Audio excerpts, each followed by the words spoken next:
Hello everyone, blog জয়াতে অনেক অনেক স্বাগত জানাই তোমাদের সবাইকে। আশা করি তোমরা সবাই খুব ভালো আছো, খুব সুস্থ আছো।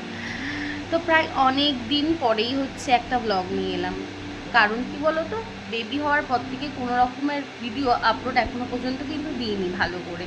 তো তাই ভাবলাম যে আজ আমি সারাদিন কী করছি না করছি সেটা একটু তোমাদের সাথে শেয়ার করি। আমি নিজের ছেলের সাথে কীভাবে টাইম স্পেন্ড করছি, কী কী কাজ আমি ছেলেকে নিয়ে করে নিচ্ছি, এবং আমি কীভাবে সারাদিন বাড়িতে একা থাকি সেটাও আজকে তোমাদের সাথে অবশ্যই শেয়ার করবো। তো সত্যি বলতে কাল যদি আমি চলেই যাব মাসির বাড়ি, তো মাসির বাড়ি গেলেও কিন্তু আমি এই ভিডিওতেই তোমাদের সাথে শেয়ার করে দেবো যে আমি গেছি, কী করলাম না করলাম। ঠিক আছে, অবশ্যই শেয়ার করব। তো এখন আমি বেশি কথা না বলে ভিডিওটা স্টার্ট করছি। তো চলো ভিডিওটাকে শুরু থেকে শুরু করা যাক, আর তোমরা কিন্তু শেষ পর্যন্ত ভিডিওটা দেখেছো। আর হ্যাঁ, আরেকটা কথা বলি, তোমরা কেমন আছো কিন্তু অবশ্যই জানিও তোমরা কেমন আছো। ঠিক আছে, কারণ কি বলো তো, তোমাদের কমেন্টের না আমি খুব বিশেষ করে অপেক্ষা করে থাকি কখন তোমাদের কমেন্ট আসবে আর আমি কখন তোমাদেরকে রিপ্লাই করব। ভীষণ ভালো লাগে, বিশ্বাস করো। তো তাই তোমরা অবশ্যই কিন্তু একটাও কমেন্ট করে যেও। আর চলো তাহলে বেশি কথা না বাড়িয়ে, তবে ভিডিওটা স্টার্টিং করার শুরুতেই দেখি হচ্ছে হঠাৎ করে খুব জোরে বৃষ্টি নামলো। আর বৃষ্টি বলতেই 1 ঘন্টা ধরে কিন্তু প্রায় বৃষ্টি হয়েছে। তো এই যে আমার ঘরের অবস্থাটা একটু দেখে নাও তোমরা। কারণ কি বলো তো, বাবু হওয়ার পর থেকে না জামা কাপড় ধোয়াটা খুবই সহজ হয়েছে, কিন্তু গুছিয়ে যে আলমারিতে তুলবো সেই সময়টা আর পাওয়া যায় না। যে এই দেখো কতগুলো জামা কাপড় ধুয়েছিলাম বাবুর, তবে ভেবেছিলাম যে বৃষ্টিটা হয়তো হবে না, তাই জামা কাপড়গুলো ধুয়ে রেখে দিয়েছিলাম। তবে দেখি হঠাৎ করে ধরনের বৃষ্টি চলে এলো। তবে বৃষ্টি যেহেতু কি পড়ছে, তো বাচ্চার জামা কাপড় তো আর বাইরে মেলা যাবে না, তাই না? কারণ বৃষ্টিতে আরও বেশি ভিজে যাবে। তো এই দেখো অন্ধকারটা তোমরা দেখতেই পাচ্ছ বাইরে কতটা অন্ধকার হয়েছে। আর আমার ছেলের গায়ে আমি চাপা দিয়ে ওকে শুইয়ে রেখেছি খাটের ওপরে। আর খুব রিক্সে ওকে রাখা হয়, কারণ নিচে শোয়ালে না ও নিজের মাথা নিয়ে ঠোকে, মানে নিচের মধ্যে মাথাটাকে ঠুকে নেয়। তার জন্য কিন্তু ভীষণ ভয় লাগে, আমি ওই জন্য ওকে নিচে শোয়াই না কোনো রকমে। তো খাটেই রাখা হয়, তবে খাটেতেও শোয়ালে একটু রিক্স লাগেই, যেটুকু ও না এই পাশ ওই পাশ খুব দুষ্টু ও, তার জন্য।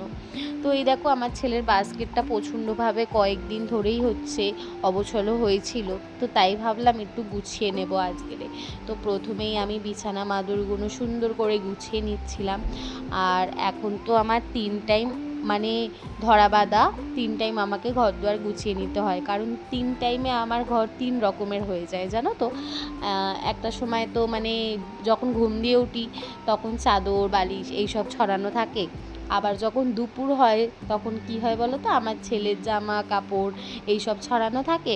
আর যখন বিকেল হয়, এই যে তোমরা দেখতেই পাবে, আমি তোমাদের দেখিয়ে দেবো। তো মর্নিংয়ে তো তোমরা দেখতেই পারলে আমি শুধু জামা কাপড় ধুয়ে নিয়েছিলাম আর একটু ঘর দুয়ার ঝাঁটা দিয়ে দিয়েছিলাম।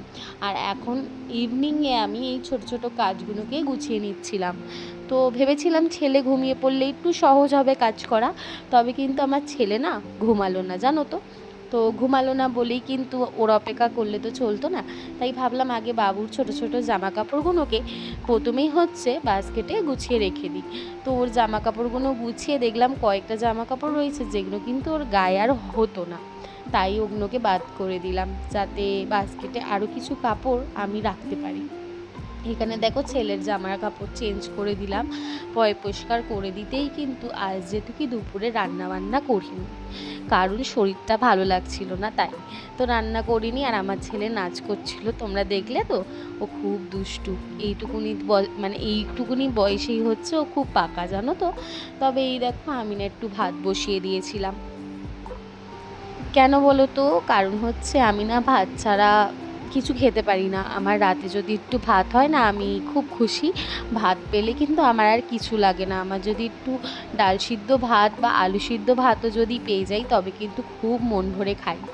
তো যাই হোক গে, রাতের বেলায় বর একটু এনে দিয়েছিল মাংস, তো তাই ভাবলাম আলু দিয়ে একটু মাংসটাকে কষা কষা করে রান্না করে নিই। তো এই জন্য হচ্ছে আলু দিয়ে মাংসটা রান্না করে নিয়েছিলাম। সত্যি বলতে আমার বর বলেছিল শুধু কষা মাংস করো, কিন্তু আমি না আলু ছাড়া মাংস খেতেই পারি না। তার জন্য কিন্তু আমাকে আলুটা এক্সট্রা করে অ্যাড করতেই হয়। তো এই জন্য আমি আলু দিয়ে ভালো করে মুরগির মাংসটাকে কষে কাষে সুন্দর করে ঝাল করে একটু রান্না করে নেব। ওটাই টেস্টি লাগবে, কেন বলো তো, আলু দিয়ে মাংস করলে ভালোই লাগে, কিন্তু অনেকেই আলু ছাড়া মাংস খেতে ভীষণ পছন্দ করে। তবে আমি আলু ছাড়া মাংস খেতে পছন্দ করি না, আমার একটু হলেও আলুর দরকার। হ্যাঁ, যদি সাথে পরোটা হয় তাহলে কিন্তু আমি আলু ছাড়া খেয়ে নিই, তবুও মনে হয় যদি আলুটা হয় ভীষণ ভালো লাগে। তো এখানে দেখো রান্নাটা সেরে নেওয়ার পরে, রান্নাটা সেরে নিলে কিন্তু আমি একটু ফ্রি হয়ে যাব।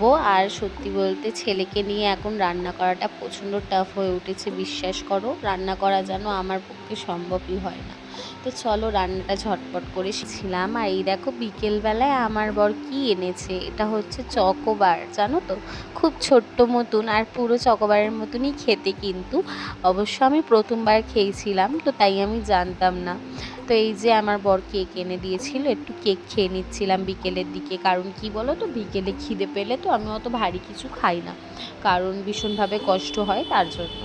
তো এই যে আমি বেরিয়ে পড়লাম মাসির বাড়ি। তো দেখতেই পেলে মিষ্টি নিয়ে নিয়েছিলাম, মিষ্টি নিয়ে কিন্তু চলে যাচ্ছি মাসির বাড়ি। তবে মাসির বাড়িটা খুব দূরে তো তাই যেতে একটু সমস্যা হয়, তবে ওখানে গিয়ে 2 দিন থাকবো। তাই জন্য হচ্ছে ছোট ছোট ক্লিপস নিয়ে এগুলোই তোমাদের সাথে শেয়ার করলাম আর কি। আর এই দেখো আমার ছেলে ওর দিদার কোলে চড়েছে, মানে এটা আমার মাসি হয় তো ওর দিদা হলো, তাই না? তো ওর দিদার কোলে উঠে ঝগড়া করছে কেন আমাকে কোলে নাওনি। আসলে মাসি টিভি দেখছিল, তো মাসি ওকে দেখে দেখে মানে ওর সাথে মজা করছে, কোলে নেবে না বলে।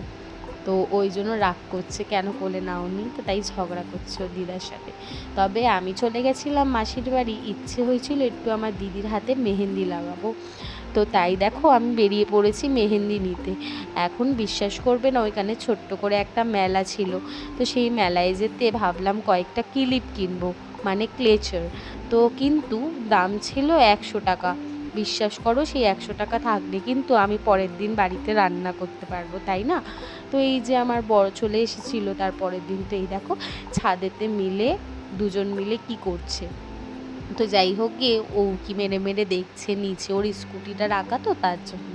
তো এই যে দেখো কত রাত হয়েছে, রাতের দিকে না ঘুমিয়ে আমি জেগে রয়েছি, আর আমার দিদির ছেলেও জেগে রয়েছে, আর আমার ছেলে ঘুমিয়ে পড়েছে খুব কষ্ট করে, এখন ঘুমালো জানো তো। আর এই দেখো আবারও দেখাচ্ছে 2 টাকা নাকি ওকে চাই। তো যাই হোক, এই দেখো আমি এখন জল নিয়ে যাচ্ছি মাকে দিতে, আর মাও এসেছিলো যেহেতু কি। তো এইদিকে দেখো সবাই ঘুমাচ্ছে। ভিডিওটা ভালো লাগলে like, comment, share and subscribe করে দিও। আজকের মতন